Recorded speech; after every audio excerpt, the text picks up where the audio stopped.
et bienvenue sur Europe 1. Jusqu'à 1h, je vous invite à prendre la parole en appelant le 3921. Vous avez carte blanche puisque c'est vous qui composez le menu de cette émission en parlant de tous les sujets qui vous tiennent à cœur. Vous pouvez également me poser toutes les questions qui vous préoccupent. On en parle ensemble. Il y aura peut-être d'autres auditeurs qui se retrouveront dans votre histoire et qui se joindront à nous. Alors pour cela, eh bien, vous pouvez appeler à tout moment le 3921. Vous pouvez également nous adresser vos messages au 7 39 21 en les commençant par le mot nuit. Nous sommes désolés, nous avons toujours un problème de courriel, donc n'en envoyez pas ce soir. Nous espérons que ça sera réglé d'ici demain. Ce soir, au standard, vous serez accueillis par Julie et Asiba avec la complicité de Philippe Chartier qui signe la réalisation de l'émission. Jusqu'à 1h sur Europe 1, Caroline Dublanche. Bonsoir Ariane. Bonsoir Caroline. Bonsoir.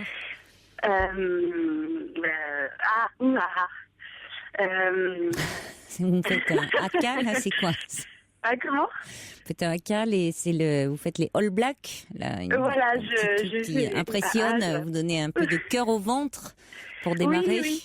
Oui, c'est difficile de commencer. Alors j'y vais. Voilà, en fait je vais vous appeler parce que en ce moment, ça fait un bout de temps. À la base, j'ai eu une relation avec un garçon pendant 2 ans et demi qui m'a fait énormément de mal. Et c'est quelqu'un que j'admirais énormément, que j'ai attendu pendant 6 mois avant qu'il puisse, qu'il daigne me regarder et être avec moi. On est restés ensemble pendant 2 ans et demi.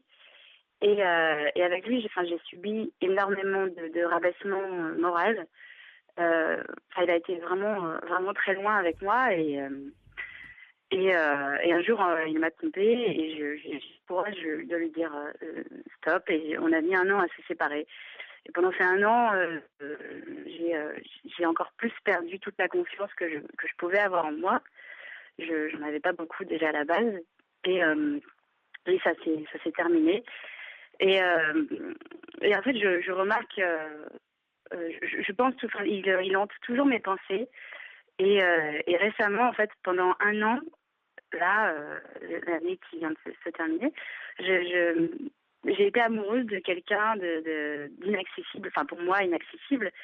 Et j'ai été amoureuse de lui pendant 1 an sans rien dire, sans rien dire, comme si j'étais un peu spectatrice de cette personne. Et je me voyais en train de retomber dans cette espèce de fanatisme de l'homme, alors que je me disais, ça aurait dû, avec ce qui m'est arrivé, ça aurait dû se terminer. Ce genre de réaction face à l'homme, et j'ai recommencé en fait. Et je me suis tue pendant 1 an, et au bout j'ai quand même envoyé une lettre au bout d'un moment. Il n'y a pas répondu du tout et là ça commence à se calmer mais c'est difficile et je n'arrive pas à comprendre en fait cette espèce de soumission que j'ai et ça me fait peur vis-à-vis des hommes. Oui, vis-à-vis des hommes. En quoi était-il inaccessible cet homme là dont vous me parlez? Inaccessible parce que en fait je suis dans une école de théâtre. Et c'était un professeur. C'était même pas à cause de l'âge où il a 28, 29 ans. Et vous? J'en ai 23. Oui, donc c'est pas la différence d'âge. Non, pas du tout. Non. Mais c'était le rapport élève-professeur. Oui, et je ne l'avais même pas. Je ne l'ai jamais eu en professeur. C'est quelqu'un que je voyais souvent, qui est à côté metteur en scène, qui est un très très bon metteur en scène. J'ai vu ses spectacles et je crois que je suis un peu tombée amoureuse. Je tombe très souvent amoureuse du talent, en fait. Et avant de connaître la personne, et je tombe dans ce cercle et je peux y rester très longtemps. Et je reste bloquée. Et ça me fait un peu peur. Et je lui avais jamais parlé, jamais je lui ai parlé. J'ai quand même envoyé une lettre et maintenant je sais pas, j'éprouve un peu de remords parce que je crois voir un peu le genre de personne que c'est et qu'il est exactement, je pense qu'il est très semblable à celui avec qui j'ai vécu pendant 2 ans et demi et qui m'a fait beaucoup de mal. Et oui, voilà, c'est-à-dire, alors vous ne savez pas qui il est. Vous fantasmez sur lui. Non, oui. Vous fantasmez sur ce qu'il incarne pour vous, parce que ce n'est pas votre professeur, me dites-vous. Oui. Vous l'avez vous a-t-on parlé de lui ou l'avez-vous vu en représentation? Vous dites-vous fantasmez sur son talent. Oui, parce son talent supposé il a mis en scène... Comment? Son talent supposé ou son talent réel? Son talent réel. Mm-hmm. C'est quelqu'un qui commence vraiment à être connu. J'ai vu les pièces qu'il a mis en scène. C'est un metteur en scène. D'accord. Et j'ai été voir les choses comme ça et... Donc être distingué de lui, ça serait pour vous aussi, ça serait important, surtout si vous-même vous avez peut-être une image de vous un peu, une estime de vous un peu faible. Oui. Ça serait être tout d'un coup repéré. Oui. Par quelqu'un que vous estimez avoir du talent et que les autres disent également avoir du talent, c'est important. Oui. Mais en même temps, vous vous mettez dans une position difficile parce que ces gens qui commencent à être dans la lumière peuvent avoir un narcissisme assez fort. Oui. Je le sais, oui. Justement, donc c'est pas rien de chercher vous à être repéré ou à être élu. Oui, c'est ça. Vous fragilisez en faisant Exactement. cela et vous faites une lettre en vous disant voilà, là ça vous n'avez pas eu de réponse à votre lettre. Alors en même temps, quelle réponse aurait-il pu faire? Je ne sais pas quelle était la teneur de votre lettre aussi. Est-ce que vous êtes resté assez sobre ou une lettre un peu enflammée? Non, je suis restée très sobre. Oui, mais sobre. il doit en recevoir des lettres, hein, cet homme. Et notamment, quand on est dans des rapports comme ça, maître à élève, vous êtes dans une école de théâtre, il doit susciter beaucoup de réactions comme ça, d'admiration. Et donc, ça ne doit pas être la première lettre qu'il reçoit. Donc, peut-être que sa réaction de protection, c'est de ne pas répondre à sa décharge, hein, aussi. Oui. Et je le comprends tout à fait.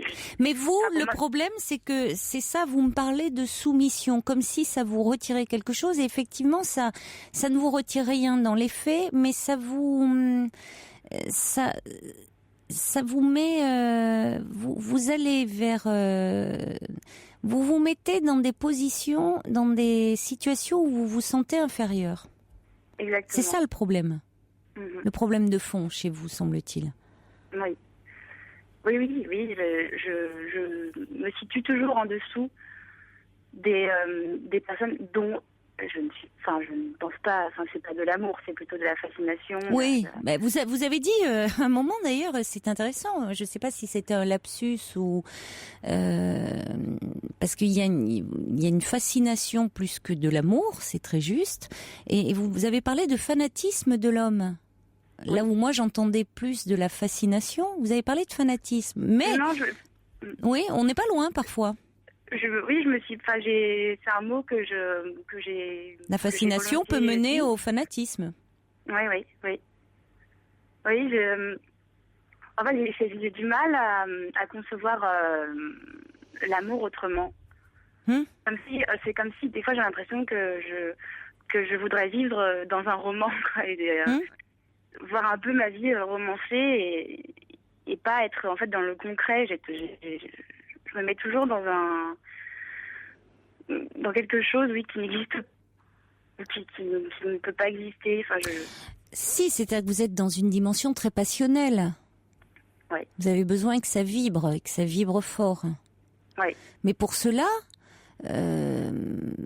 pourquoi pas? Mais si d'emblée vous vous situez dans une position où où vous êtes inférieur à l'homme, qu'est-ce que vous allez souffrir? Déjà que dans des relations passionnelles, il y a souvent de la souffrance. Mais alors en plus, si dès le départ vous mettez l'autre en position où il va vous dominer intellectuellement ou de par son talent, et que vous lui êtes inférieur, là ça ne va pas. Parce que vous vous rabaissez. Oui. Donc à partir du moment où vous vous rabaissez, vous allez faire en sorte que la relation prenne cette tournure-là. Vous allez choisir des hommes qui vont vous conforter dans cette image que vous avez de vous. Et il faudrait comprendre pourquoi vous avez cette image peut-être de vous, cette estime de vous assez faible, et pourquoi vous allez du coup vers ces hommes-là. Oui, c'est ce que j'ai du mal à comprendre. Oui, mais parce que ça, c'est lié quand même à votre histoire. Hein. Oui, oui. Oui, c'est lié, c'est beaucoup lié. Et j'y ai pensé. Ce rapport à l'homme, hein, cet homme qui ne vous regarde pas assez, bon, on peut s'interroger sur la relation que vous aviez, évidemment, avec... de qui cherchiez-vous le regard quand vous étiez enfant c'est là-dessus peut-être qu'il faudrait vous pencher. Évidemment, j'ai pensé à mon père. C'est vrai que il y a une très longue période, pendant l'adolescence, donc du coup c'était pas la bonne période où mon père me rabaissait beaucoup, mais par des sur mon physique parce qu'à l'adolescence, je m'habillais mal, je faisais un peu n'importe quoi. Et du coup, il me disait beaucoup de choses là-dessus qui m'ont blessée. Oui. Et j'avais et aussi j'avais très peur de mon père aussi. J'avais très peur de lui. À l'adolescence. Oui, à l'adolescence, oui. Peur de qu'est-ce qui vous faisait peur? J'avais peur il était très impulsif et très très violent dans ses propos des fois, quand il me parlait, quand il parlait à ma mère aussi. Et c'était vraiment dans les mots, il était très sec et on se disputait très souvent, mais vraiment très souvent, et sur des choses où tout le reste de ma famille prenait souvent ma défense parce que j'étais très injustifiée souvent. Oui. Très très injustement, il s'acharnait sur moi alors que il y avait rien de grave, mais rien de grave. Et que ça prenait une ampleur surdimensionnée et que ça me faisait peur. Je savais pas comment agir. Ouais, je vais un peu loin, mais comme je vous ai au téléphone, j'y vais, mais en fait, quand j'étais petite, je me suis souvenue d'un cauchemar que j'avais fait. Et qui m'a... je me protège un peu aussi des hommes pour ça. Et en fait, j'ai fait un cauchemar, et je sais pas, j'arrive pas à savoir si c'est un cauchemar ou pas. Mais j'ai fait un cauchemar comme quoi mon père me violait, en fait. Et j'arrive pas à analyser est-ce que c'est un cauchemar, et ça me trouble vachement. Mais vous l'avez fait quand, ce cauchemar? Je devais avoir 6-7 ans. J'avais moins de 10 ans. Voilà, je me souviens plus exactement, mais j'avais moins de 10 ans. Et ça, on peut pas s'arrêter à un cauchemar, hein? Non, mais bien sûr. Parce que si vous voulez, il peut y avoir comme ça des rêves, des cauchemars où le père est séducteur et où il y a des viols de la part du père. Ça ne veut pas dire que ça s'est produit dans la réalité. Non, bien sûr, oui. Oui. Donc il faut se garder d'interpréter le rêve comme ça de façon brute. Mhm. Parce que le rêve, c'est un matériau qui nous est envoyé comme ça par notre inconscient. Et donc, l'inconscient emprunte des chemins détournés pour se manifester à nous, même quand on est endormi. Donc on le traduit jamais de façon comme ça abrupte. Oui. Maintenant, dans ce que vous dites, il y a un rapport aujourd'hui dans les relations que vous avez avec les hommes, que vous idolâtrez, enfin qui vous fascine et vous vous sentez inférieur à eux. Et puis ce père qui, à l'adolescence, vous avez précisé au départ, à l'adolescence seulement. Bon, pourquoi ? Il faudrait comprendre pourquoi ce changement de comportement à ce moment-là. Vous rabaisse parce que vous avez des tenues, comme souvent ont les adolescents, des codes vestimentaires qui changent parce qu'ils veulent justement ne plus ressembler juste aux petits enfants sages tels que les voulaient les parents.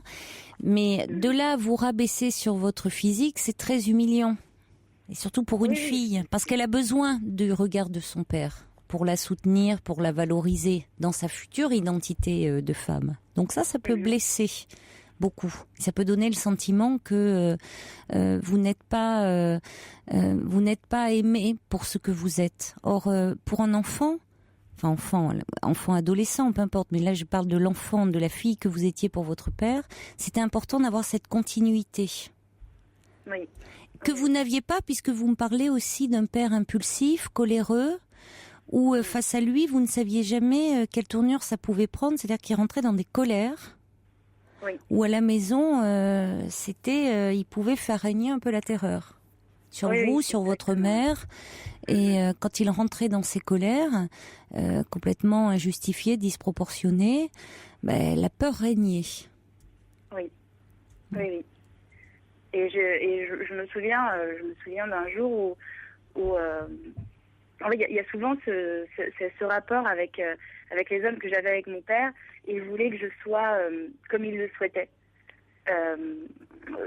Il voulait que, comme vous disiez tout à l'heure, les petites filles, les petits enfants modèles. Un jour, on regardait un film et dedans, il y avait une petite fille tout à fait charmante avec ses parents. Et il m'a dit, tu vois, regarde, la petite fille, elle est gentille. Pourquoi t'es pas comme ça ? Qui, votre père ? Oui. Oui. Et là, vous êtes dans une école de théâtre, vous interprétez des rôles avec des hommes qui sont... Là, vous parlez de cet homme qui était professeur, même si c'était pas le vôtre. Enfin, après, qui est metteur en scène. Bon, vous vous pliez, vous rentrez dans la peau de personnages. Cet homme peut devenir aussi votre Pygmalion avec tout le pouvoir qu'il peut prendre sur vous, pouvoir aussi que vous pouvez lui envier.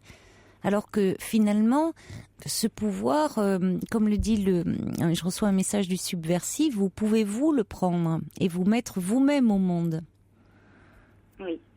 C'est à vous de vous inventer. Oui. Parce que, c'est-à-dire que il y a dans votre témoignage, on sent bien toute votre ambivalence. Par rapport à ces hommes que vous, à un moment, qui vous fascinent, et puis vous dites en même temps, que face à eux, vous vous sentez beaucoup trop inférieur, et ça ne va pas. Vous êtes lucide par rapport à ça. Ça peut pas fonctionner. Oui, je sais, je sens en fait, il y a l'ambivalence, comme vous dites, en moi, où d'un côté, je me vois moi, c'est comme si je me voyais moi me mettre inférieure, et je sais que je me mets en infériorité. Or, vous avez de la personnalité. Oui. Vous êtes intelligente, vous avez de la personnalité. Donc, vous savez, il y a quelque chose d'un scénario plus ancien qui se répète. Et bon, c'est à travailler, ça. Mm-hmm. Alors peut-être, justement en travaillant sur cette relation à votre père, de façon à moins la transposer sur les relations que vous avez avec les hommes. Vous êtes toute jeune, hein, je vois que vous avez 23 ans. Oui. Dans les personnages, vous pouvez vous pouvez la jouer, la faire passer à travers vos personnages. Oui. Oui. À propos de votre rêve, vous voyez, ça inspire de votre rêve cauchemar, mais bon. Le cauchemar. Oui, mais ça inspire le subversif qui dit ce rêve d'Hypien parlait déjà d'amour et de haine. De cette haine que vous aviez du pouvoir de votre père sur vous, vous aimiez décidément celui qui vous regardait mal. Oui. Parce qu'il vous regardait, votre père, hein, quand vous étiez adolescente. Mais c'était son regard qui était problématique. Oui, c'est ça. C'est-à-dire que, après tout, il aurait pu vous dire parfois si, il y avait des tenues. Les parents ont bien sûr le droit de faire des réflexions sur le comportement, l'allure de leurs enfants adolescents. Hein. Mais être vigilant sur des remarques qui peuvent toucher au physique. Oui. C'est pas la même chose, l'aspect vestimentaire et l'aspect physique. S'en prendre au physique d'un adolescent, c'est toujours très dangereux parce que c'est une période de la vie souvent où on ne s'aime pas, où on est vraiment très fragile sur ce plan-là. Donc quand ce sont les parents qui font ces remarques-là, ça peut être vraiment très très perturbant parce que les parents sont les garants de l'amour. Eux, ils sont censés aimer leur enfant, quelle que soit justement son apparence physique. Ce n'est pas ça qui compte. Oui. Voilà. Et en plus, en sortant de cette adolescence, donc à 18 ans, j'ai été dans une autre école de théâtre que celle où je suis en ce moment. Et j'ai eu affaire à quelqu'un d'assez tyrannique. C'est un professeur qui a 75 ans maintenant et qui était misogyne et homosexuel. Et ça m'a pas arrangé du tout. Oui, c'est certain.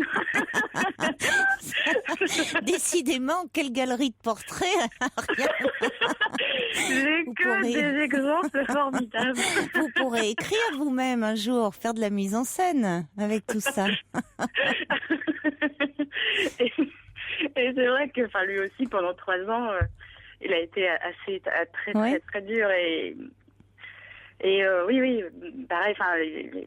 Les femmes n'avaient pas le droit d'être en pantalon, en fait. Ah bon? Et oui, c'était vraiment très vieille école, oui, très vieille France. C'était très vieille France. Et bon, dès qu'on montait, j'ai eu malheur une fois de mettre un pantalon et il m'a hurlé dessus en disant que j'étais moche et que je ressemblais à rien, ma pauvre fille, pendant bien une demi-heure.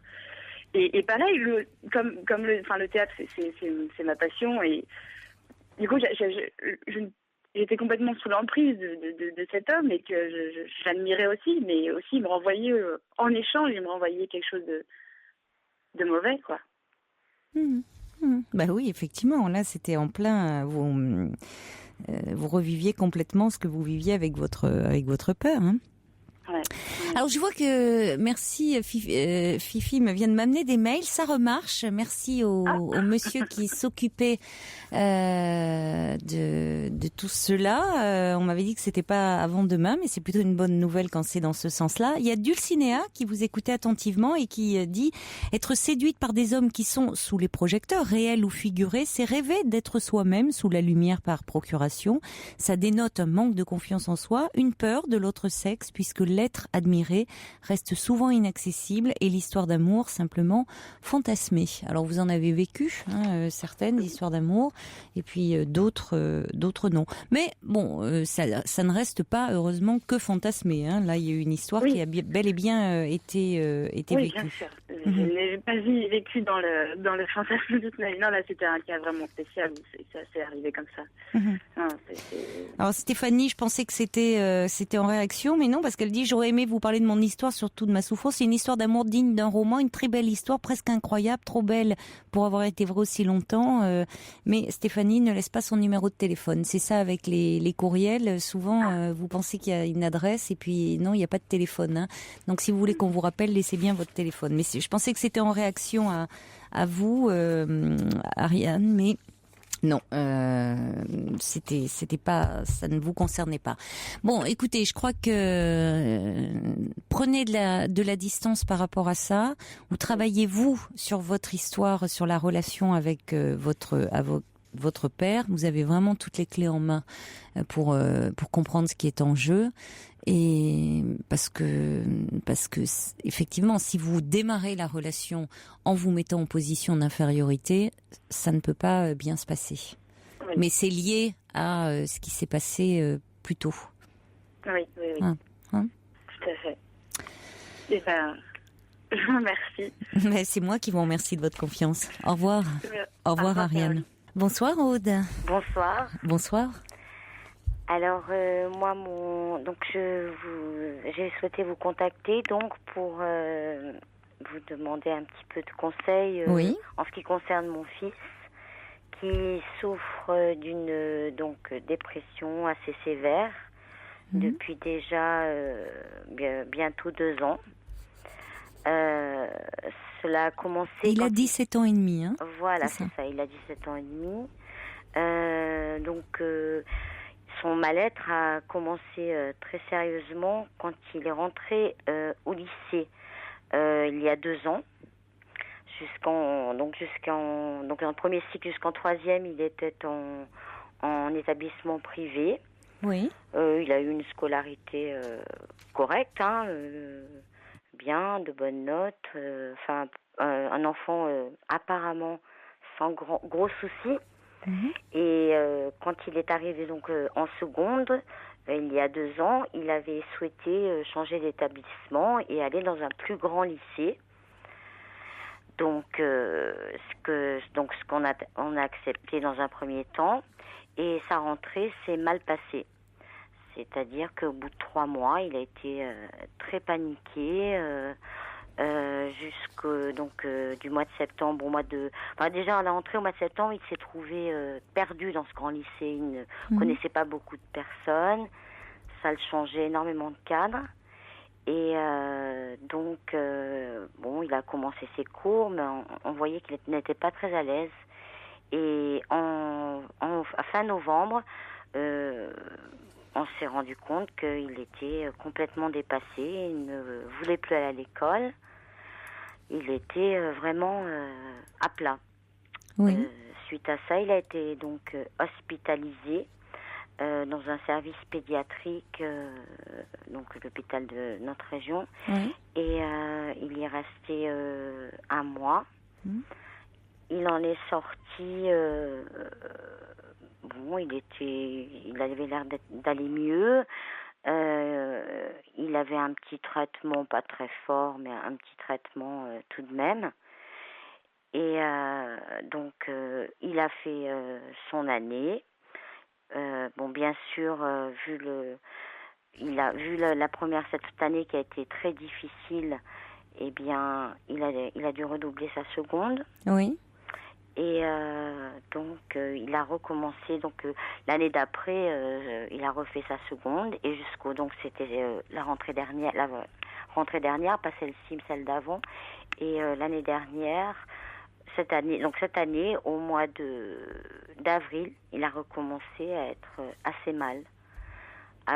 Il y a un événement particulier là qui a déclenché sa rechute? Apparemment, il n'a rien eu de grave. Alors, il nous avait parlé vaguement d'une déception amoureuse qu'il avait eue. Ah, c'est important ça. Oui. Mais il nous en a parlé vaguement, donc je ne peux pas rentrer dans les détails. Oui, mais bon, il a évoqué, peut-être qu'après il y a une pudeur qui a fait qu'il n'a pas pu en parler davantage, mais il a pu y avoir donc une rupture, une déception amoureuse, enfin, oui. Voilà, ça a été, je pense, un événement. Un événement déclencheur, oui. Et suite à ça, il ne pouvait pas retourner à l'école. On a passé du mois de avril au mois de juillet des mois très difficiles. J'ai recontacté une psychologue qu'il avait vue jeune, parce quand il était plus jeune, en 6e, c'est curieux, mais il nous avait demandé d'aller voir une psychologue. Oui, pour quelle raison? Il avait besoin de parler. D'accord. Ouais. Mhm. Et donc, il est allé donc voir à nouveau cette psychologue, parce Oui. que, d'autant que, enfin, moi, je l'ai vraiment poussé à le faire, parce qu'elle nous avait, elle m'avait bien dit qu'à l'époque, il aurait fallu qu'il continue. Et lui avait voulu s'arrêter du jour au lendemain. Il voulait plus y aller. D'accord. Donc, Bon, elle ne l'avait pas mais poussé. non, puisque c'est lui qui en avait fait la demande et lui qui décide d'arrêter. Ouais. Oui. Et quand elle l'a revu, elle n'était pas surprise. Elle lui a dit. Oui. Elle a dit, je t'avais dit. Mm. Donc, on a revu donc cette dame, et en même temps, on a vu aussi un médecin qui s'occupe beaucoup d'adolescents qui ont des problèmes pour grandir. Mm. Et donc, cela a débouché sur une hospitalisation qui a eu lieu début août. Donc, il a été hospitalisé dans une clinique Oui. à 200 km de chez nous. Et il est suivi actuellement, donc depuis 2 mois, par une dame psychiatre et une psychologue qu'il rencontre aussi une fois par semaine. D'accord. Donc là, il y a une prise en charge. Il est hospitalisé. Oui. Il est suivi à la fois psychiatre et psychologue, puisque sa psychologue s'est mise en retrait le temps de l'hospitalisation. Hein. Comment va-t-il actuellement? Comment ça se passe depuis le mois d'août? Est-ce que vous constatez une amélioration de son état? Il y a eu beaucoup Comment de hauts et est-il? de bas. Oui. Il est énormément. Il a été donc tous ces mois d'été beaucoup en dents de scie. Mhm. Une fois bien, une fois moyennement bien, une fois très mal. Enfin, beaucoup de hauts, de bas, enfin de choses un peu différentes. Donc c'est vrai que nous, par rapport à ça, on est très perdus, parce que c'est pas que l'on veuille rentrer dans sa vie privée, intime, mais si vous voulez, la difficulté que l'on a, en tous les cas que moi j'ai, c'est d'essayer de comprendre pourquoi il en est arrivé à se sentir complètement bloqué au sol, sans ne plus pouvoir avancer. Voilà. Ça, c'est quelque chose qui me... C'est ce que vous m'écrivez dans votre lettre. Hein. C'est ce que vous avez le plus de mal à comprendre, semble-t-il. Oui, à comprendre. Oui, ce qui est le propre de la dépression. Oui. Hein, c'est justement cette que vous décrivez avec vos mots. Hein, c'est-à-dire de ne plus arriver à avancer, justement, de ne plus pouvoir mettre un pied devant l'autre. Presque, hein. C'est-à-dire que il y a une apathie profonde, il y a une fatigue à la fois physique et psychique. Tout coûte. Hein. C'est-à-dire que même les gestes les plus élémentaires de la vie quotidienne sont épuisants. Donc c'est souvent d'ailleurs un des premiers signes, où on constate c'est que les gens se plaignent d'une grande fatigue, se replient sur eux-mêmes, et l'entourage peut constater qu'une personne qui jusque-là prenait soin d'elle va être un peu plus négligée. Bon, alors c'est parfois plus difficile à voir sur les adolescents, parce qu'on en parlait avec Ariane de l'apparence des adolescents, mais là je parle chez les adultes. On voit quelqu'un qui peut être un peu coquet, et on voit quelqu'un qui va se balader un peu les cheveux gras, le costume de travers, des taches sur les vêtements, alors que jusque-là c'est quelqu'un de toujours très bien mis. Bon, ça peut être le signe, on se laisse aller. Donc, et c'est vrai que c'est ce qui m'a frappé dans votre lettre, Aude, c'est que vous dites à un moment comme si votre fils s'était réfugié dans la maladie pour s'éviter de se faire mal, de se forcer, et vous vous demandez si vous deviez un peu le secouer, parce que évidemment vous avez envie de l'aider à s'en sortir. En fait, c'est pas de la mauvaise volonté. C'est-à-dire c'est pas qu'il ne veut pas, c'est qu'il ne peut pas. Pour le moment. Et c'est qu'il doit en passer par cette phase-là, et que même étudier, et pour quelqu'un qui est en dépression, c'est pas pas possible. C'est pas possible parce que ça demande de se concentrer. Dans ces cas-là, les gens ont l'impression de ne plus avoir de mémoire, s'inquiètent d'ailleurs beaucoup en consultation, se disent, comme on parle beaucoup de la maladie d'Alzheimer et autres, quand ils sont déjà plus âgés, ils se disent j'ai peut-être la maladie d'Alzheimer pour les gens plus âgés. Je parle pas évidemment de votre fils, mais enfin où j'ai un problème. Alors qu'en fait c'est lié à l'état dépressif et ça revient. Une fois qu'on a soigné l'état dépressif. Alors, au moment de l'adolescence, eh bien, il y a des choses qui peuvent s'accumuler comme ça de l'extérieur. Ça peut être une rupture amoureuse, ça peut être effectivement, vous dites, ce changement de lycée où il a perdu des repères, où il a perdu des amis aussi qui étaient proches, où il s'est senti perdu, ou devenir grand est compliqué, grandir est compliqué, se séparer, quitter sa peau d'enfant est compliqué, et où pour certains il y a la nécessité d'être accompagné. Maintenant. Donc c'est pour ça que je vous demande, oui il y a des hauts et des bas, mais je vous demandais comment quel échange avez-vous avec l'équipe, c'est-à-dire que vous disent-ils par rapport on n'a pas eu énormément d'informations. Cette prise en charge, d'accord. Voilà, on n'a pas eu énormément d'informations. Étant donné que quand il a été hospitalisé, on nous a bien expliqué que en fait la prise en charge se faisait vraiment avec l'individu seul, pour pas brouiller les cartes en fait, pour que les choses ce soit vraiment le face à face entre les thérapeutes et l'ado se fasse sans interférence. D'accord. Pour aller au plus près des choses et au plus juste aussi. Vous voyez. D'accord. Donc il n'avait pas, enfin Je comprends. Vous voyez, la psy nous a tout de suite expliqué cette démarche. Ça n'empêche qu'elle nous a aussi enfin quand on l'a eu appelé au téléphone, bon cette ancienne était un petit peu débordée, mais dans l'été, moi je l'ai eu deux ou trois fois au téléphone. Et c'est vrai qu'elle m'a expliqué certaines choses.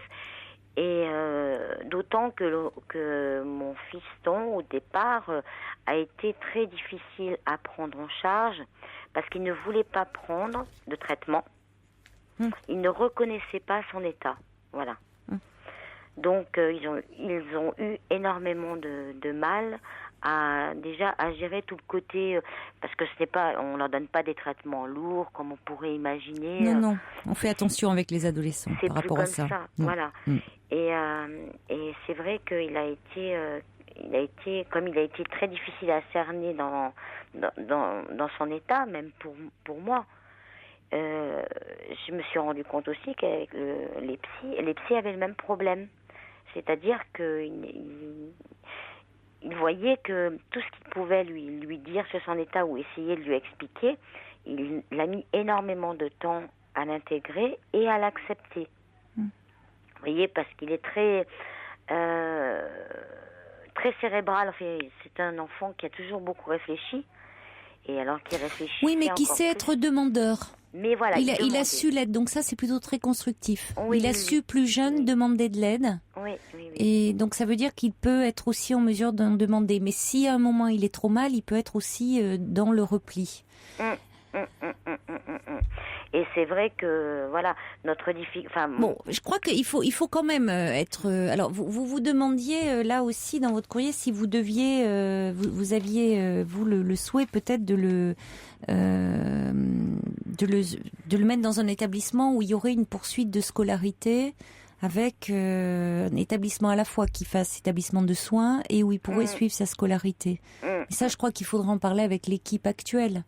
Parce que si vous voulez, c'est toujours, enfin, vous me dites jusque-là, vous n'avez pas eu trop de contact, et ça se justifie si il travaille avec l'adolescent. Il ne faut pas que l'adolescent craigne que ce qu'ils disent puisse être répété aux parents.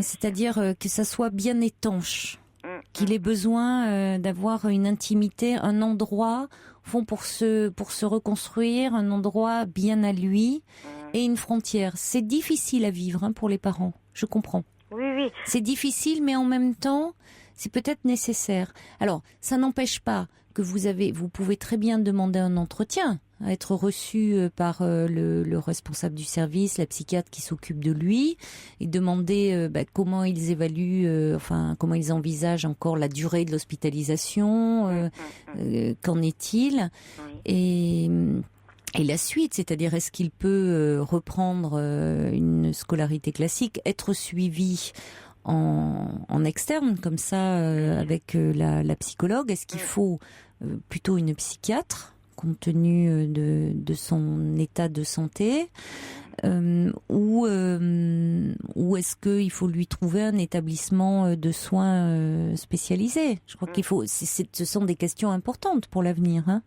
que là, en tant que parent, vous êtes en droit de poser et qui ne nuisent pas à la prise en charge qui a été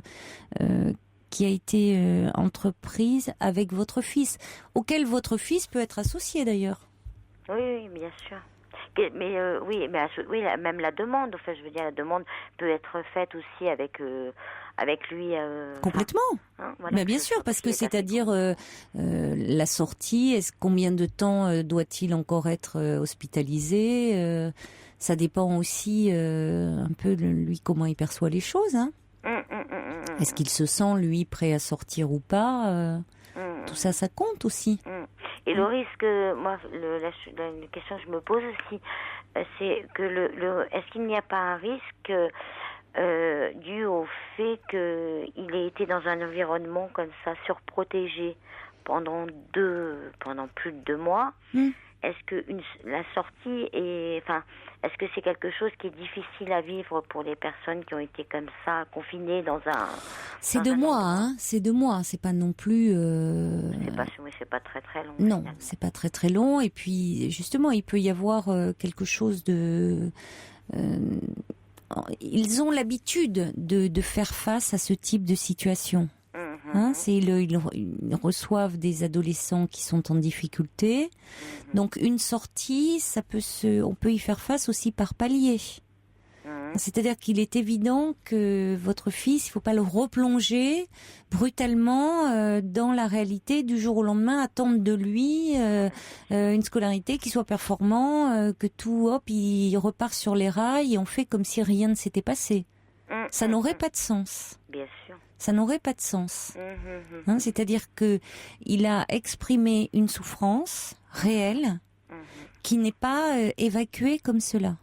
D'accord. Il faut l'entendre.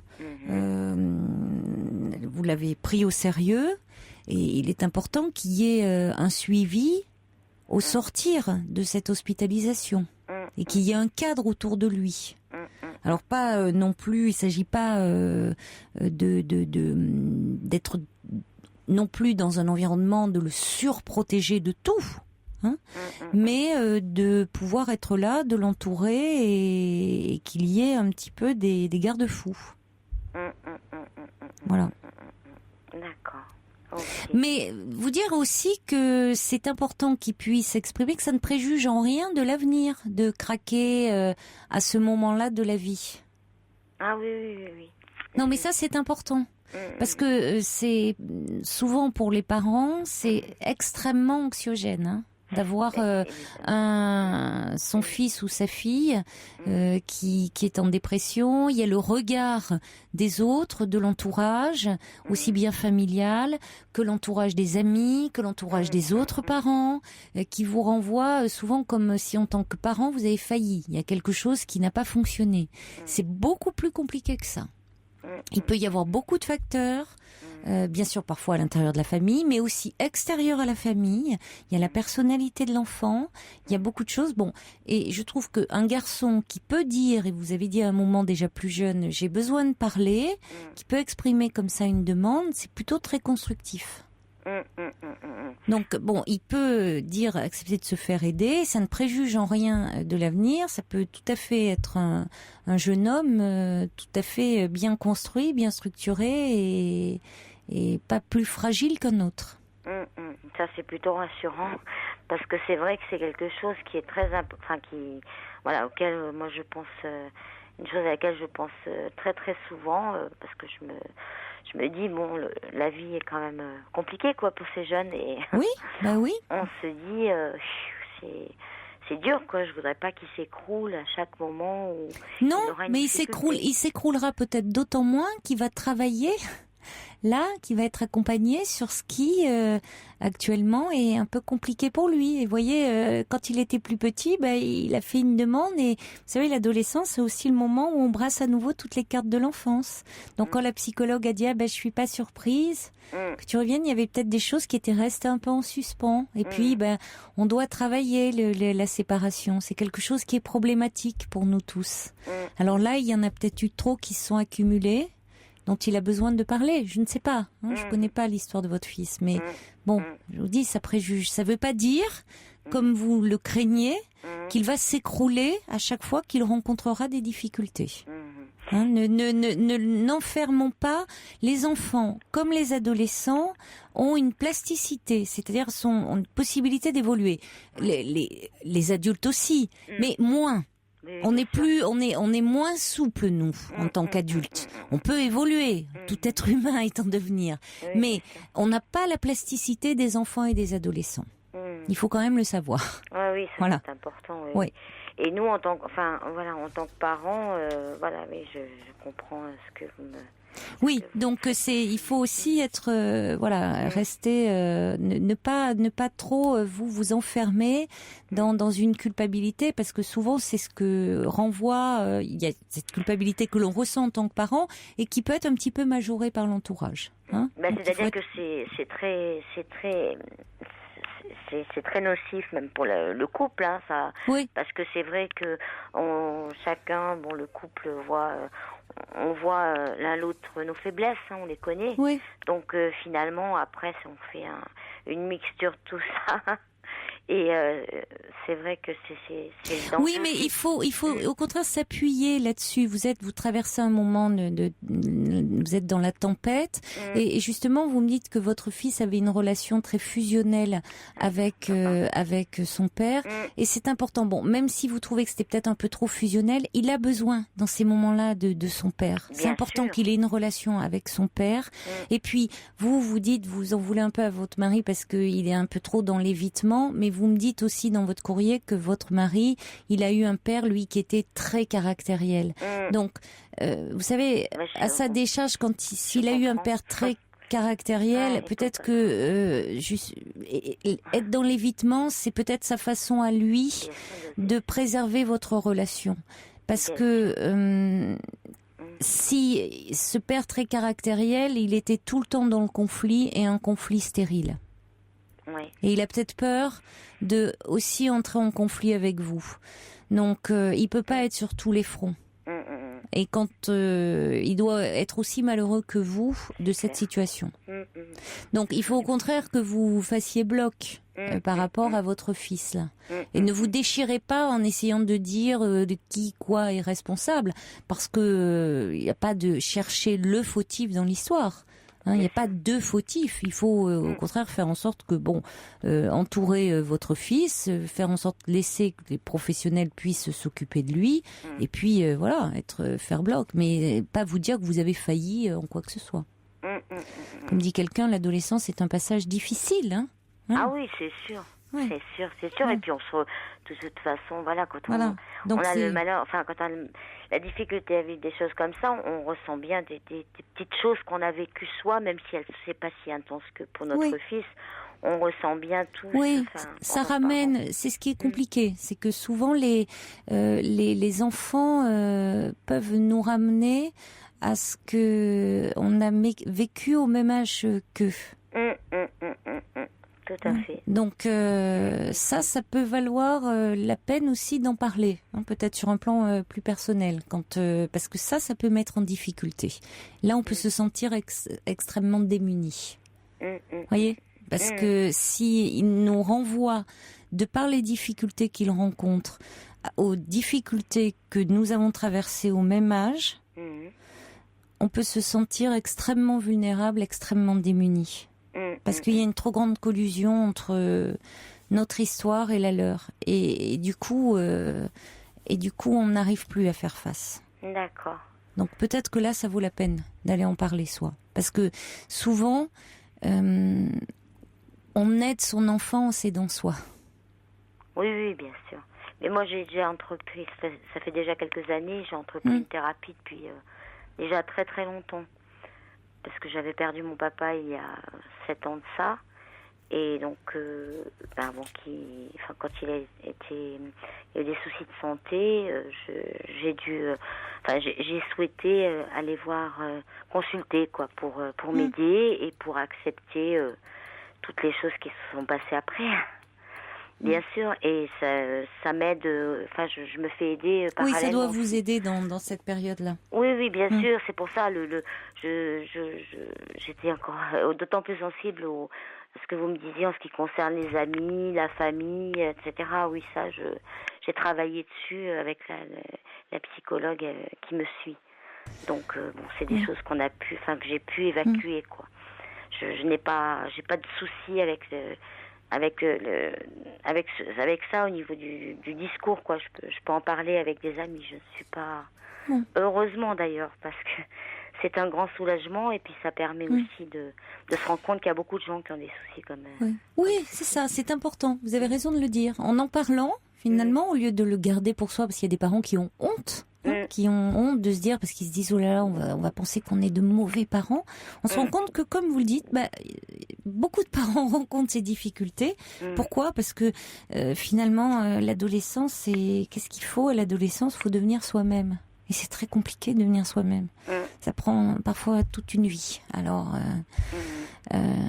ils ont beaucoup de courage, les adolescents. Hein, oui. Voilà. Et puis, juste une dernière chose. Une dernière. Je pense aussi que, en réfléchissant toujours à ce que vous me disiez, je pense aussi que c'est peut-être ça a été peut-être aussi pour lui une façon de peut-être ne pas tomber dans des comportements dangereux pour lui. Ouais. Ça, je ne sais pas. Mais ça, c'est ce que vous dites dans votre lettre. Oui, une façon d'éviter. Je ne sais pas. Ça, c'est peut-être aussi Voilà. En tous les cas, je vous remercie beaucoup. Je vous en prie. Je vous remercie beaucoup et à une prochaine fois. Merci, Yehoun. Au revoir. Merci bien. Au revoir.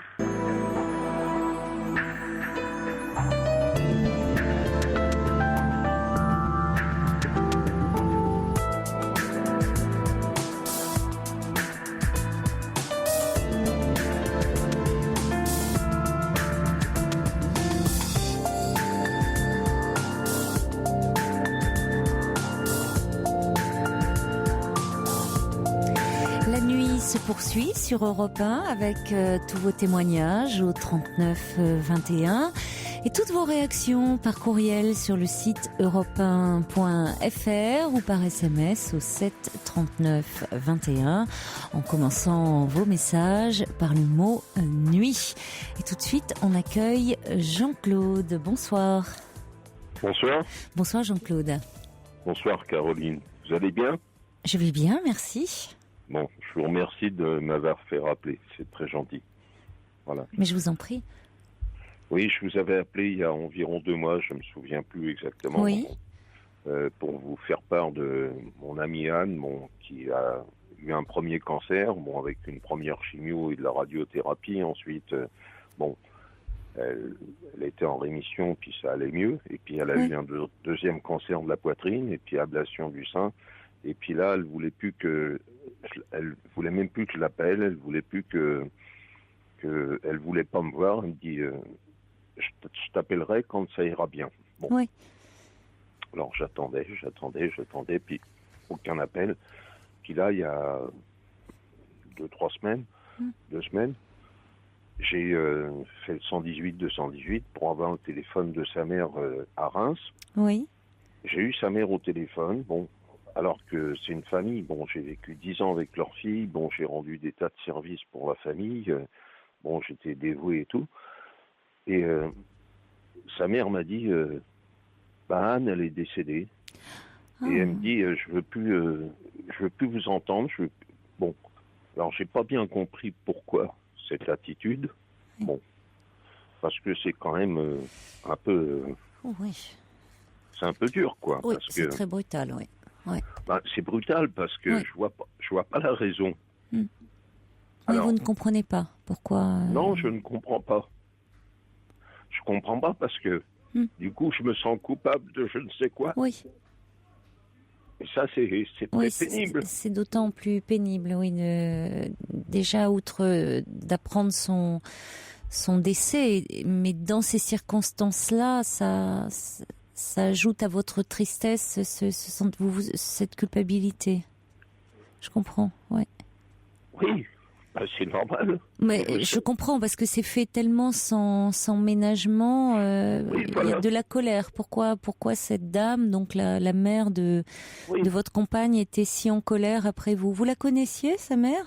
On y allait régulièrement. Bon, j'ai entretenu leur maison de campagne à Orbey-l'Abbaye. Bon, j'ai fait plein de boulot là-dedans. Et puis, il n'y a pas que ça. On rendait plein de services. Et je ne comprends pas cette attitude. Parce que pourquoi d'un seul coup me rejeter? Parce que je m'appelle pas j'ai pas de particules. Non, mais je crois que c'est le problème, il n'est pas là. Puisque vous étiez bien accepté dans la famille, oui. Vous étiez bien accepté dans la famille, même si vous n'aviez pas de particules, comme vous dites.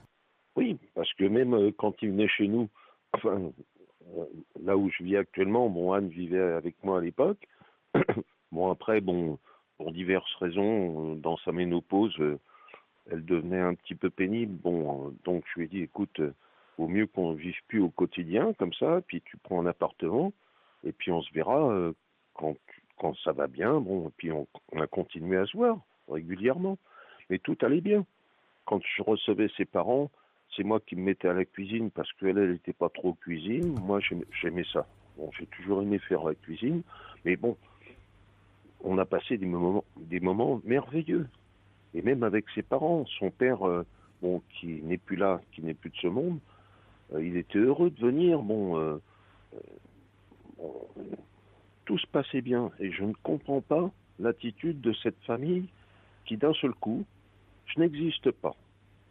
C'est ça que j'ai du mal à comprendre. Alors, Caroline, peut-être vous avez une idée. Non, j'ai pas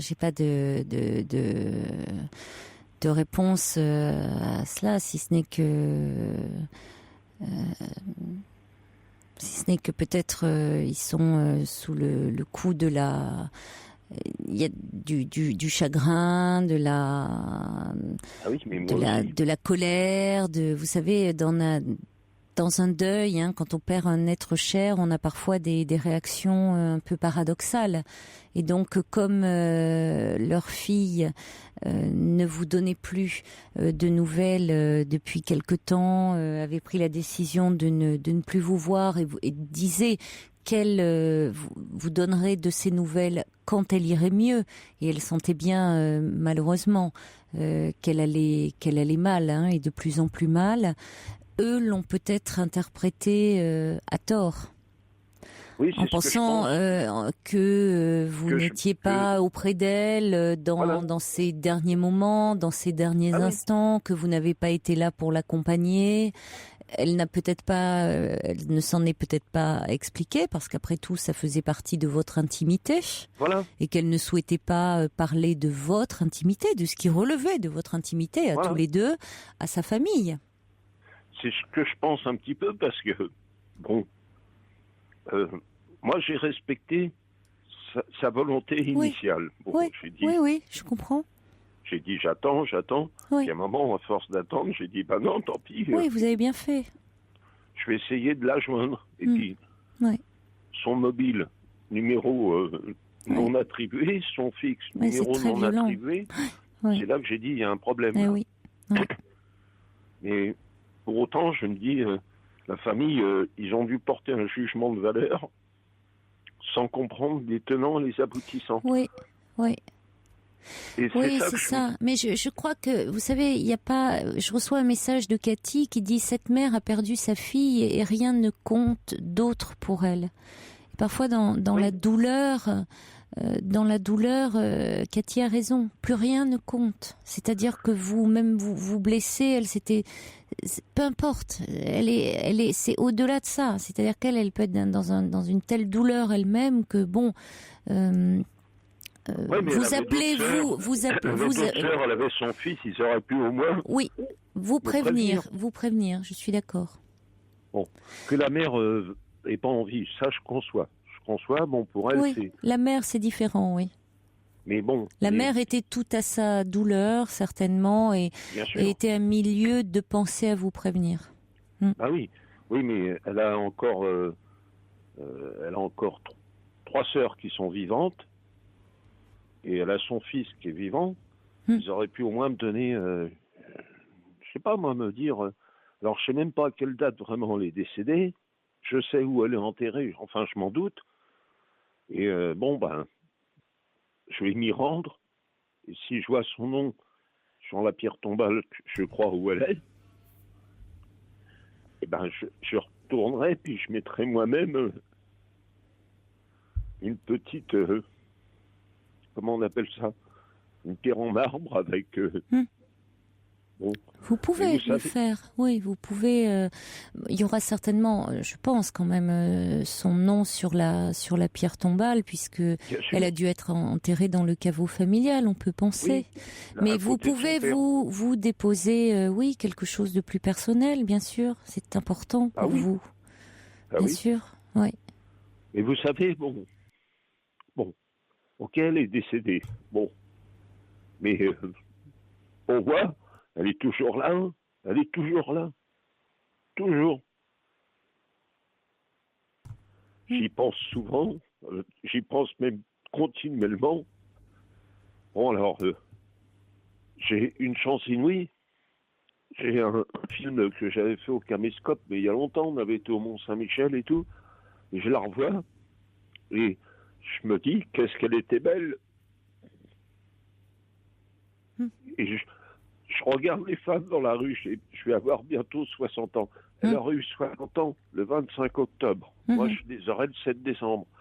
Et je regarde les femmes, et j'ai pas du tout envie de connaître une femme, parce que personne ne pourra la remplacer. Oui, mais Jean-Claude, bien sûr... vous êtes sous le choc terrible là de l'annonce du décès de votre compagne. Surtout dans ces conditions. Et surtout dans ces circonstances. Vous le dites, vous vous sentez coupable. Ah oui. Et oui, parce que le fait que la mère de votre compagne vous rejette, c'est-à-dire que c'est comme si elle vous disait, vous l'avez vécu en tout cas, qu'elle vous annonce qu'elle est décédée et qu'elle vous raccroche au nez, comme si elle vous rendait responsable. Mais là où il faut y voir surtout quelqu'un de profondément malheureux, et je dirais désespéré. Oui. C'est ça, finalement, le sens. C'est quelqu'un de profondément désespéré. Oui, là où vous voulez à tout prix, vous, donner du sens. Oui. Et vous, évidemment, déjà, on n'annonce pas un décès par téléphone, et encore moins dans ces circonstances-là. Mais cette mère, vous arrivez, vous n'avez pas de nouvelles, vous êtes angoissé, vous appelez, vous demandez des nouvelles de votre compagne, et pour elle, ça a dû être aussi une violence. Vous voyez, si on transpose, c'est-à-dire que vous demandez, est-ce que, le prénom de votre compagne, je pourrais, comment va-t-elle, vous pourrez lui parler, et là, ça a dû être terrible pour cette femme. Oui, j'avais pas vu ça dans ce sens-là. Eh oui, parce que elle, qu'est-ce qu'elle peut vous répondre, si ce n'est effectivement qu'elle est décédée. Bah oui. Pour quelqu'un qui, c'est-à-dire que c'était très récent. Vous voyez, si ça avait été, si les années s'étaient écoulées, on peut dire, vous savez, malheureusement, elle est décédée. Mais là, ça venait de se produire. Donc, à la violence, au choc qu'elle a ressenti, elle vous répond aussi par quelque chose de très violent. Oui, d'accord. Oui. Maintenant, je comprends mieux, grâce à vous. Je vous remercie d'ailleurs vachement parce que c'est pour ça que j'adore votre émission. Je l'écoute tous les soirs. Hein. Et vous êtes toujours de bons conseils et c'est vachement bien ça. C'est très sympa. Et non, mais c'est vrai, bon, j'avais pas vu les choses comme ça. Parce Oui. que j'ai raisonné égoïstement. Non, pas égoïstement. Pas du Ah, tout. si. Non, ça s'appelle pas de l'égoïsme. Vous raisonnez, mais vous appelez pour demander des nouvelles. Vous êtes, vous oui. n'avez plus de nouvelles, vous vous inquiétez, plus rien Oui. sur votre portable. Donc, évidemment, vous vous tournez vers sa famille et vers sa mère en prenant de ces nouvelles. Vous ne pensez pas, vous n'osez pas penser au pire à ce moment-là. Vous Non. vous l'espérez évidemment en vie. Enfin, vous ne. Ah oui. Bon, vous vous dites il y a un problème certainement, mais vous n'osez pas envisager qu'elle n'ait plus envie. Hein, Voilà. ce n'est pas possible. Quand je pouvais Mais pas la joindre au téléphone. J'ai bien bon, compris. bah, Mais pour elle a une mère, ou entendre quelqu'un qui lui dit, est-ce que je pourrais lui parler, ou comment va-t-elle, c'est de l'ordre de l'insupportable. Oui, maintenant. Parce qu'elle sait où elle est. Elle sait qu'elle est plus en vie. Oui. Donc il y a quelque chose. Elle vous répond par la violence. Oui. Alors que Ça moi, l'agresse je pensais, trop. Ça l'agresse trop. D'accord. Alors que moi, je pensais initialement que si je pouvais plus la joindre sur son mobile ou sur son fixe, je me suis dit, elle a peut-être déménagé, elle est peut-être ailleurs. Puis voilà, bon. C'est pour ça que je me suis permis d'appeler sa mère. Autrement, je l'aurais pas fait. Bon. Bon, puis j'ai appris ça comme ça au téléphone, paf, en pleine tête. Oui. Et c'est pas facile à gérer. Non. Non, c'est difficile. Mais bon, en plus, c'est d'autant plus compliqué qu'à un moment, vous dites respecter le choix de votre compagne, hein, qui vous disait, Voilà, je te donnerai, je ne suis pas prête. Voilà. Et vous avez respecté ce choix et, Oui. et vous en voulez aussi peut-être un peu aussi aujourd'hui. Maintenant, oui. Voilà, C'est ça que cette je me sens culpabilité, coupable. elle porte aussi là-dessus. J'aurais dû ne pas respecter son choix et puis aller la voir. Bon, on était par le bus, on avait pour un quart d'heure à aller chez elle. J'aurais dû y aller. C'est cela aussi qui vous fait souffrir. Parce que là, il y a quelque chose de définitif, alors que vous vous dites, j'aurais dû passer outre ce qu'elle m'avait dit. Oui. Vous pouvez pas revenir en arrière. C'est ce qui dit, c'est ce que dit le subversif, que le rejet, ce rejet que vous avez ressenti, ça donne du poids à votre ambivalence et aujourd'hui, vous n'êtes pas sûr d'avoir fait le bon choix, vous culpabilisez, vous l'avez respecté, mais il ajoute, vous avez fait le bon choix.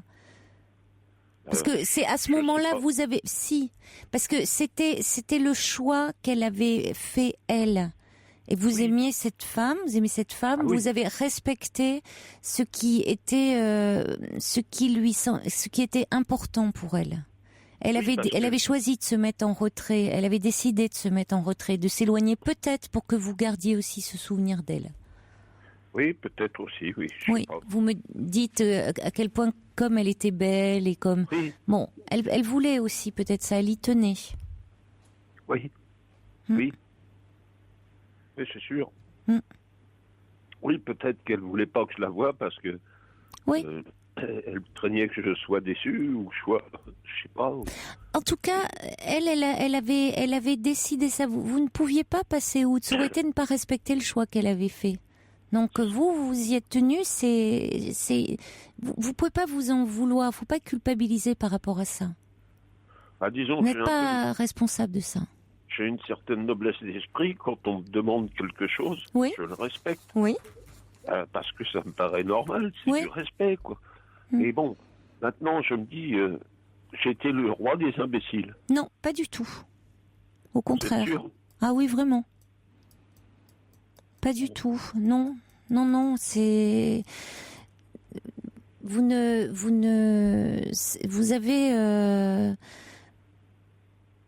avez respecter cette femme que vous aimiez et qui que j'aime encore. et que vous aimez encore, bien sûr, et qui a souhaité, elle, s'éloigner de vous parce qu'elle voulait peut-être Me préserver. pouvoir se soigner et puis autrement et vous préserver. C'était son choix à elle aussi. Oui, Et peut-être. comme dit encore un message du subversif, dit vous avez respecté sa dernière volonté et ça c'est sacré. Donc vous parlez de noblesse, la noblesse elle est là. Respecter la dernière volonté d'une personne qui arrive en bout de vie, c'est sacré. Ah oui, mais bon, j'espérais que... Parce que sinon, vous voyez, vous disiez tout à l'heure, ah, j'ai été égoïste et tout. À ce moment-là, oui, mais là, on le fait pour soi. Oui, vous auriez pu enfreindre cette volonté qu'elle vous Non, mais imposait, mais vous l'auriez fait pour vous, puisque Oui, pour mais elle. Je ne pouvais pas parce que c'est mon éducation, c'est Ben oui, c'est le respect. donc vous avez respecté ce qui était sa dernière volonté. Vous ne pouviez pas savoir à ce moment-là que c'était sa dernière volonté, mais Ah ça non. l'était. Non, parce que je me disais, bon, elle est encore sous le choc de les 2 chimiothérapies. Oui. Bon, et tout ça, bon, ça fatigue énormément, la chimio. En plus, je me suis renseigné, psychologiquement, il paraît que ça démolit quand même un peu Ça, oui, ça c'est sûr. la forme de vie qu'on a habituellement. Bon, et j'imagine bien, bon, on doit plus être... on n'a plus ses repères, on doit plus avoir ses repères, mais bon, je trouve un peu dommage de ne pas avoir réagi. Voilà. C'est C'est parce que vous culpabilisez de ça, mais comme vous dites, ne pas réagir, c'était respecter. Il faut que vous l'entendiez comme ça. Ah oui, mais bon. Vraiment, oui, mais oui, vous allez me dire bon, mais je peux pas vous le dire autrement. Il y a quelqu'un qui dit. J'ai voulu être un homme. Oui, En fin de compte, mais j'étais un bon, faible. il y a le poids. J'étais un faible. Non, il y a le poids à la fois du chagrin, de la tristesse, le fait, il y a beaucoup de choses qui s'accumulent et il faut vous donner un petit peu de temps. Hein, il y a beaucoup trop de culpabilité. Il y a quelqu'un beaucoup de témoignages, de réactions par rapport à votre témoignage. Quelqu'un qui dit je suis très touché, j'ai perdu mon père et je comprends, je ressens ce que vous pouvez vivre. Quelqu'un dit je me souviens très bien de vous et je ressens de la tristesse en vous écoutant. Cette dame a choisi de faire face toute seule. Aujourd'hui c'est vous qui l'êtes, alors prenez soin de vous. Il y a Je remercie cette dame. il y a également Brigitte qui dit dans l'incompréhension face au malheur, votre belle famille cherche peut-être hélas un bouc émissaire, mais ça peut changer. Et puis il y a Cécilia qui dit c'est un témoignage poignant et vous avez fait preuve au contraire de générosité. Laissez le temps commencer votre deuil, laissez le temps faire le reste. Vous avez avant tout besoin d'être soutenu. Bon courage à vous. Violaine dit vous n'êtes pas coupable, Jean-Claude. Vous vous êtes sûrement fait violence pour respecter son choix. Bon courage à vous. Et puis Amanda de Corse qui dit je suis très touchée, je m'associe à votre peine très sincèrement. Je remercie tous ces témoignages. C'est émouvant et puis Et Kiwi ça qui prouve quand même qu'il y a des gens qui ont de la sensibilité, qui ont du cœur, qui ont une âme, et ça c'est important. Bon. Bah oui, mais on ne peut être que touché. Je reçois un message de Kiwi qui dit les mots sont parfois si blessants, mais vous n'avez rien à vous reprocher. L'important c'est de garder les bons souvenirs de cette relation. Et ce que voulait certainement votre compagne aussi, hein. Tout à fait. C'est ce qu'il faut que vous vous disiez. Voilà. Et encore une fois, de vous dire que dans la réaction violente de sa mère, je pense que c'était pas forcément contre vous. Hein, quand vous vous êtes dit qu'est-ce qui se passe, je pense pas que c'était vous qui étiez en cause. Hein. Ah oui, peut-être. Ça a été une réaction viscérale, hein, à la hauteur du lien qu'elle avait avec sa fille et de la douleur qu'elle éprouvait. D'accord, mais ça je l'avais pas analysé comme ça. Enfin, je l'ai même pas cherché. Oui, mais mais vous n'êtes pas dans l'analyse, vous êtes dans le ressenti aussi. Hein. C'est aussi très douloureux pour vous. Comme ça, bon. Ouais. J'ai dit, mais qu'est-ce qui se passe? Il faut vous donner du temps, hein, pour vous apaiser. Tout ça est terriblement éprouvant là. Hein.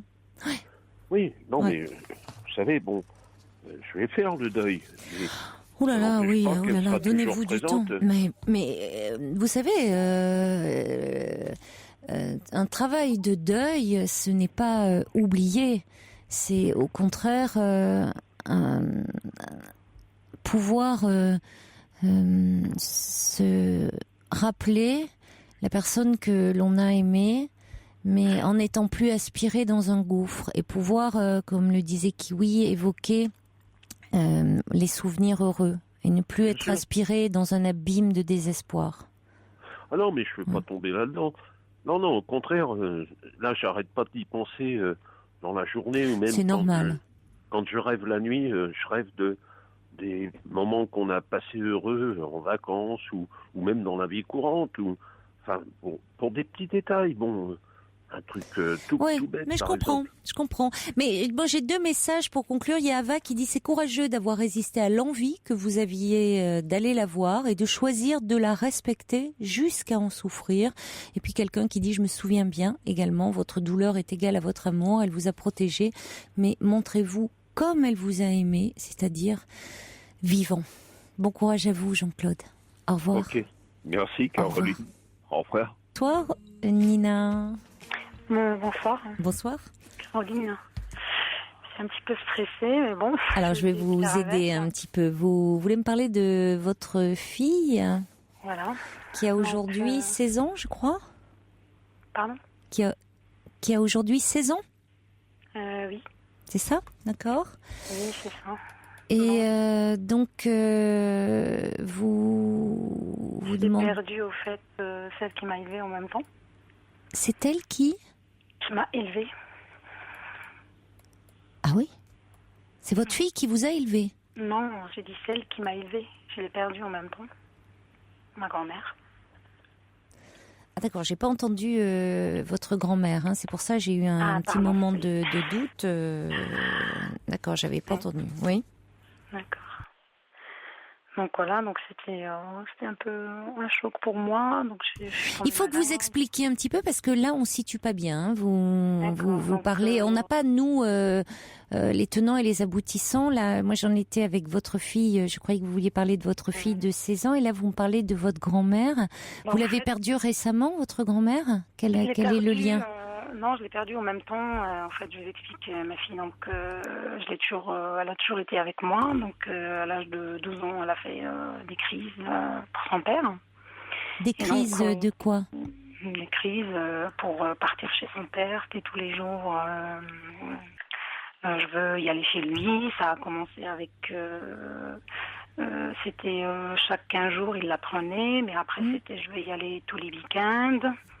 Après, vous avez divorcé, elle avait quel âge? Elle avait 2 ans. D'accord. Et donc, il la prenait pas régulièrement au début. Oui. Donc il commençait à la prendre à l'âge de 7 ans, on va dire régulièrement. Et après ça, à l'âge de 10 ans, commençait vraiment à s'attacher beaucoup à lui, à sa famille, à ses cousins, cousines. Donc chez moi, c'était un peu pour elle trop calme. Elle me reprochait pourquoi je me marie pas, pourquoi j'ai pas de frères et sœurs. Voilà quoi. Donc c'était un peu difficile. Et en même temps, elle est partie au fait chez son père. Donc j'ai perdu cette grand-mère qui m'a élevée. Donc à l'âge de 12 ans, elle est allée vivre chez son père, c'est ça? Voilà. Et vous avez perdu, vous, votre grand-mère? Voilà. Mm-hmm. Et au fait, d'ailleurs, j'ai eu ce déclic en écoutant votre émission. Donc, j'ai su que j'ai pas toujours fait le deuil de ma grand-mère. Oui. C'était un peu compliqué pour moi. Donc, je me suis occupée de ma fille qui est partie. Donc, je l'ai pas vue du tout quand elle est partie chez son père. Donc, je l'avais pas vue pendant 2 ans. Oui. Il y a eu des conflits avec le père. Et voilà. Pas du tout. Ni même les week-ends, les vacances Du tout, même pas des vacances, même pas les week-ends. Puis voilà, pourquoi? Parce que le père s'y opposait? Au fait, le père, je pense qu'il y avait une influence derrière. Et elle voulait pas me voir. Je sais pas si elle avait peur de venir chez moi, que je la retienne. Je n'avais pas trop compris. Donc, d'accord. c'était trop difficile pour moi. Oui. D'accepter tout ça. Et aujourd'hui, quels sont vos rapports avec elle? Aujourd'hui, je la revois, mais c'est toujours assez difficile, quoi. Mhm. Les rapports, c'est un peu compliqué. Donc voilà. Bon, déjà, vous la revoyez. Oui, je la revois. D'accord. Quand vous dites compliqué, c'est un peu tendu, un peu... Voilà, tendu. Je sens que c'est plus comme avant. Elle était quand même 2 ans, moins de moi. Donc quand je l'avais revue, elle a grandi d'un coup. Oui, vous avez quitté encore une petite fille, une enfant, et vous vous retrouvez face à une jeune fille, là. Voilà. Donc j'ai toujours l'image dans ma tête qu'elle est petite et oui. que pour la protéger, j'avais trop peur d'ailleurs quand elle prenait le bus ou qu'elle soit... Voilà, quoi. Oui, donc il faut un peu vous adapter à donc j'ai eu du cette mal. nouvelle relation. Oui, c'est compliqué. Il faut un peu vous apprivoiser l'une l'autre, là. Il y a un décalage. Vous revoyez depuis peu? Depuis peu, il n'y a pas longtemps, oui. Bon, c'est bon signe, c'est qu'elle est en demande. Oui. Elle est en demande, mais c'est... je sais pas comment vous expliquer, c'est comme si c'est une autre personne. C'est-à-dire, elle a... Oui, c'est elle, c'est votre fille, mais elle est devenue une jeune fille. Donc, vous ne pouvez plus être... votre relation se doit d'évoluer. Et c'est là où vous vous sentez peut-être vous un peu en difficulté. Vous ne pouvez plus... il est important de continuer à veiller sur elle, mais différemment. C'est-à-dire que vous ne pouvez plus être là, dire attention quand tu prends le bus, parce que là, elle trouverait que vous l'infantilisez trop. Ce n'est plus une enfant. C'est-à-dire que vous êtes sa mère. Donc, vous êtes là aussi pour la protéger encore, parce qu'à 16 ans, elle a besoin encore de protection. Mais c'est vrai que les adolescents sont pétris de contradictions. C'est-à-dire qu'à la fois, ils veulent de l'autonomie, et puis en même temps, ils sont rassurés souvent quand ils ont des limites, malgré tout. Oui, parce que j'ai tout fait pour la retenir encore chez moi, mais c'était impossible, quoi. Oui, mais pourquoi voulez-vous la retenir chez vous? Parce que j'avais peur pour elle. Mais elle est chez son père, elle vit chez son père. Oui, là, elle vit chez son père. Mais quand elle était chez moi et qu'elle voulait vraiment partir, j'ai tout fait pour la retenir. Oui, alors ça a dû être un grand vide, évidemment, pour vous, j'imagine, parce que si elle est partie alors qu'il y avait des crises avec vous, vous dites, je reprends votre expression, et elle part vivre chez son père, et qu'au même moment, vous perdez la grand-mère qui vous a élevé, vous avez dû vous sentir très seule à ce moment-là dans votre vie. Comme si vous étiez, vous, complètement perdu. Comme vous, un peu abandonné à ce moment-là. À la fois, j'ai beaucoup changé. C'est une partie de votre enfance qui s'en va avec votre grand-mère. Vous avez beaucoup changé dans quel sens? Je ne sors plus comme avant, je rigole plus comme avant, je fuis toujours mon film chez moi. J'ai plus envie de faire des choses comme avant, quoi. Je me renferme sur moi, j'ai envie de voir personne. Je vis dans la solitude, même avec les hommes, je bloque. Même si j'ai des rencontres, je fais des rencontres, mais c'est compliqué, quoi. Moi, je mets toujours une barrière pour que ça aille pas loin, quoi. Et je reste toujours seule. Voilà, quoi. C'est en ça que vous dites que vous avez le sentiment de ne pas vous être remise du décès de votre grand-mère. Oui. Enfin, je me suis rendu compte cette semaine, en vous écoutant parler de tout. J'ai eu un déclic et je me suis rendu compte que je n'avais pas fait le deuil. Parce que j'étais occupée avec ma fille, donc voilà, quoi. C'est très important quand même, parce que je l'aimais beaucoup, ma fille aussi, je l'aimais beaucoup, j'avais pas envie de la perdre aussi, c'était quand même une perte pour moi, donc en même temps... Oui, même si c'est pas au même niveau, votre fille, elle est en vie. Oui, justement. Mais c'est vrai que dans l'inconscient, parfois une séparation, ça peut être associé à la mort, donc... Alors elle allait chez son père. À ce sujet, j'aimerais quand même dire... que il arrive, on rencontre souvent ce type de situation lorsque les parents divorcent, à un moment où les enfants qui sont à la garde d'un des parents veulent aller vivre chez l'autre parent.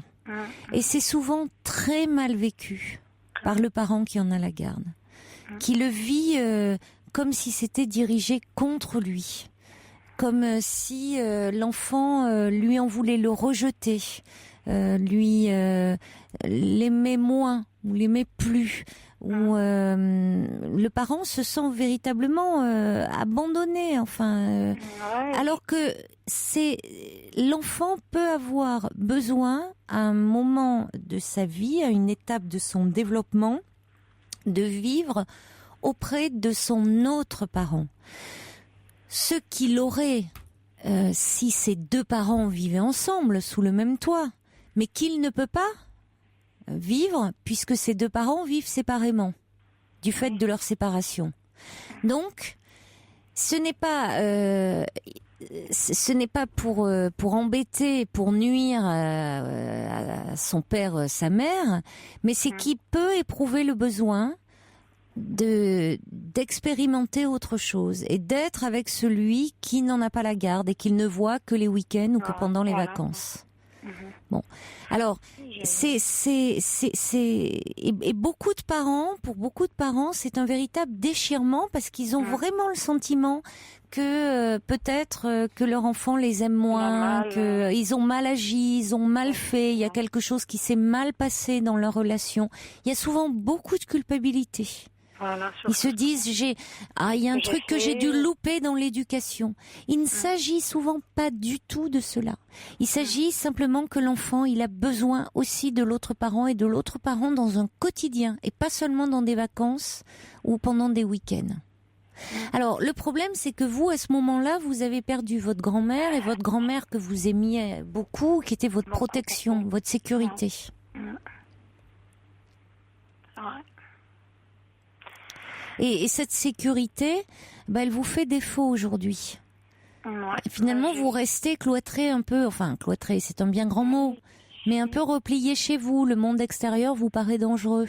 J'ai été quand même hospitalisée au début 3 mois, suite à des parents de ma fille, et je pense aussi lié avec la mort de ma grand-mère.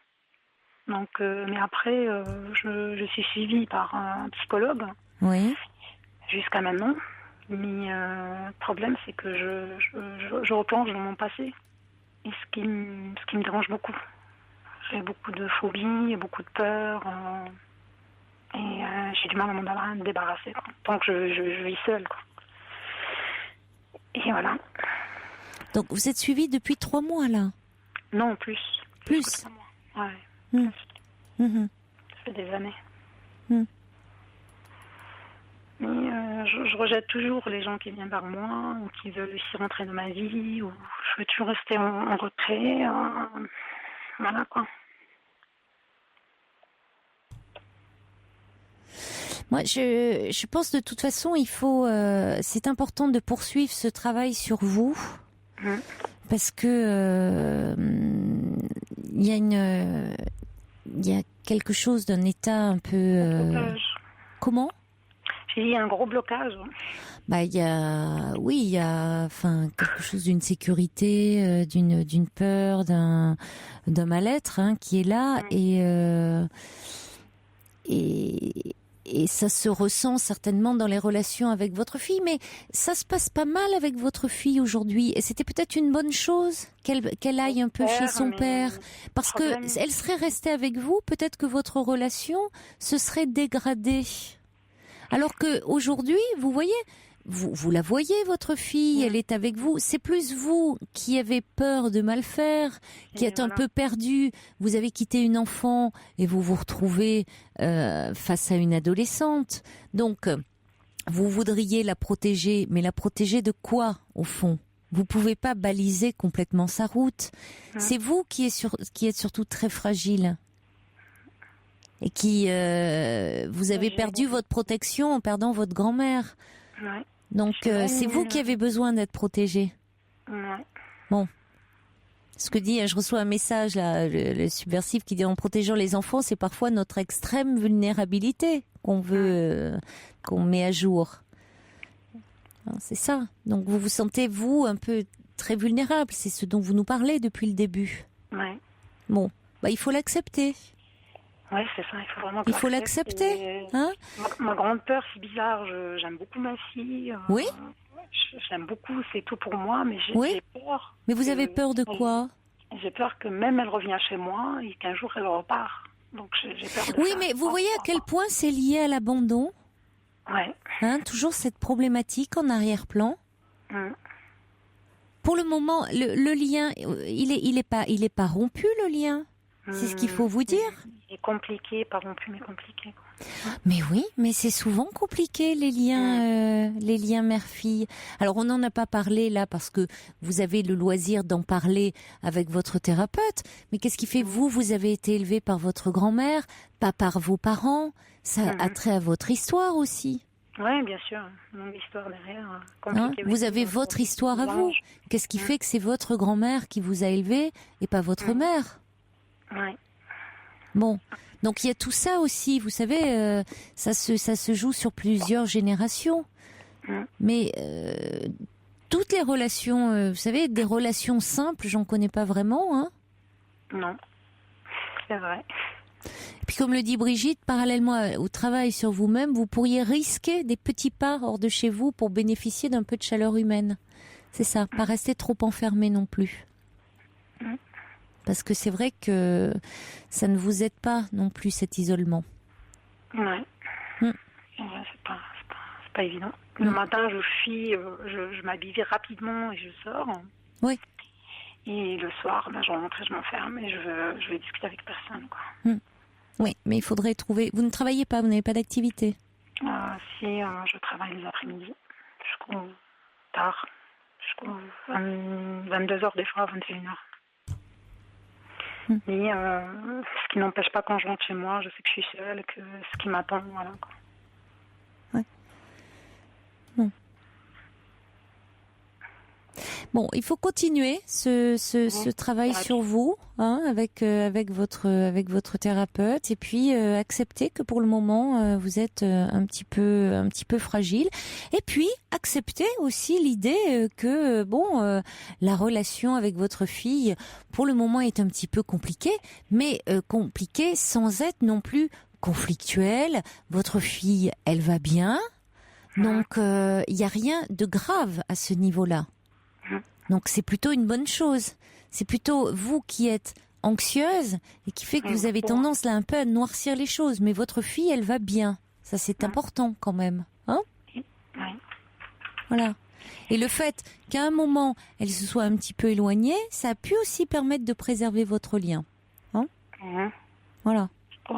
Donc ça c'est... Faut voir aussi les choses dans ce sens-là. Et puis quand vous irez mieux, ça s'arrangera aussi, enfin, dans votre relation. Parce qu'elle a aussi à se construire. Hein ? Oui, justement. Le fait qu'elle vous sente fragile, ça peut compliquer un peu les choses. Mais bon, en même temps, qu'est-ce que vous voulez ? Elle fait avec. Hein ? Elle fait avec la maman qu'elle a. Bon courage. Bon courage, Nina. Au revoir. Au revoir. Bonsoir, Mireille. Bonsoir, Caroline. Bonsoir. Je suis un peu émue de vous avoir au téléphone. Mais je vous en prie. Alors, vous venez de passer une année un peu difficile avec votre fille qui a des phobies. Oui. Ma fille a tombé malade l'année dernière en octobre. Elle a commencé par avoir des phobies, des tocs, et tout ça a augmenté jusqu'à Noël, où elle ne pouvait plus sortir, ne mangeait plus. Elle avait peur de vomir, donc ne mangeait plus. Elle a perdu du poids, ne sortait plus. Elle a quel âge ? Elle a 20 ans. Oui. Et maintenant, elle va mieux. Elle a repris l'école. Pour elle, les choses se passent bien. Oui. Et moi, tout d'un coup, je vais beaucoup moins bien. Je suis suivie par un psychiatre depuis 1 an, parce que j'ai eu moi-même, il y a des années, dépression nerveuse, enfin, des choses compliquées. Et les dernières années, je me sentais quand même bien, je vivais bien, jusque quand ma fille tombait malade, là, ça c'est compliqué. Enfin, j'ai eu cette impression de l'avoir porté à bout de bras pendant toute cette année, hein. D'avoir été vraiment, d'avoir été vraiment là pour elle. Oui. Et toute mon énergie était pour elle, quoi. Et bon, et maintenant qu'elle va mieux, je passe là une période très, très compliquée où je sais plus où j'en suis, je me sens perdue. Et voilà, ce soir j'étais chez des amis, puis en rentrant chez moi, j'ai fait une crise de panique dans la voiture. Ça ne m'était plus arrivé depuis quand même très longtemps. Vous en avez fait déjà? J'en ai fait il y a longtemps, mais D'accord. maintenant j'arrivais à le prendre avec la dérision. Enfin, je me moquais un peu de moi, puis ça passait très bien. Et les moments où ça m'est arrivé d'emmener un de mes enfants quelque part, de passer à un endroit, je pense que c'est un peu d'agoraphobie, hein. Dans les endroits un peu isolés, j'attendais, je suivais plutôt une voiture plutôt que de me retrouver seule et d'être angoissée. Donc ce soir, en allant chez mes amis, j'ai suivi une file de voitures, donc en descendant, ça s'est bien passé. Et en remontant, je me suis dit, allez, ça ira. Puis en fin de compte, non. Non, mais déjà chez mes amis, ça me tournait dans la tête et j'étais déjà très angoissée à l'idée de reprendre la voiture, quoi. C'est au volant que ça vous fait ça tout le temps? J'ai fait une grosse crise de panique quand il n'y avait plus personne qui circulait, donc voilà. Et j'ai eu très peur, évidemment, parce que les crises de panique, le cœur qui bat, on croit qu'on va mourir, etc. Oui, c'est impressionnant, mais dans les faits, il y a il y a rien de vital, hein. Mais puisque vous le connaissez, c'est pas la première fois. Heureusement, c'était pas la première fois. Voilà, mais je sais que j'ai quand même eu l'impression que mon cœur allait s'arrêter et que j'allais mourir sur place, quoi. Et c'est toujours au volant que ça se produit? Oui, c'est dans les parce que c'est à l'époque ça m'arrivait parce que quand je me retrouvais dans des endroits où il n'y avait pas de maison, c'est-à-dire des endroits où je ne me sens pas rassurée, bien sûr. D'accord. Voilà, donc après j'avais compris que dès que je me sentais seule au volant, j'avais des crises de panique. Bon, pendant des années, j'avais plus rien parce que je comprenais bien le processus et le pourquoi de la chose. Et là, ça m'est revenu. Déjà vendredi soir, j'ai emmené un de mes enfants quelque part, comme ça, sur une route de campagne. J'étais pas très bien. En rentrant, j'ai téléphoné à ma fille. Je lui ai parlé de tout et de rien. Je lui ai pas dit que j'étais pas bien, puis ça allait. Et ce soir, en rentrant, j'ai appelé mon fils, mais j'avais quand même beaucoup de mal à rester calme dans la voiture, quoi. C'était la très grosse panique. Voilà. Et ça m'a déstabilisée parce que j'ai peur que tout revienne, que je ne peux plus me déplacer, etc., quoi. Non, pas forcément, mais vous dites que c'est au moment, c'est votre fille va mieux. Oui.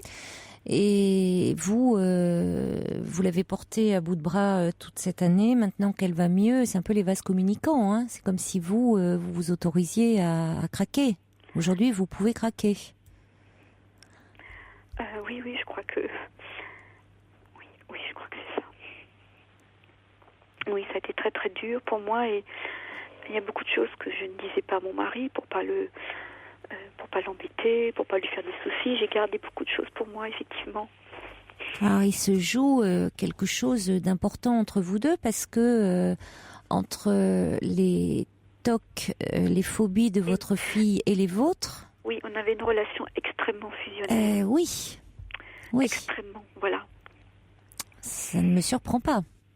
Voilà, et donc maintenant qu'elle va bien, je comprends pas ma réaction de panique ce soir. J'ai l'impression de qu'est-ce qui se joue? Moi. Oui, oui, mais c'est intéressant parce qu'en plus, on le dit, être au volant, enfin conduire son existence. C'est-à-dire là, vous êtes seul, hein? Oui. Voilà.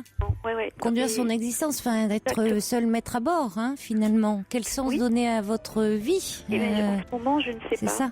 Oui, ça me surprend pas non plus. C'est ça. Et vous pouvez pas passer les commandes à d'autres. Vous êtes seul aux commandes. Et là, c'est la panique. Oui, quand vous êtes seul aux commandes. Et déjà dans la soirée, vous aviez peur. Oui. C'est symboliquement, c'est pas rien d'avoir des attaques de panique au volant d'une voiture. Oui.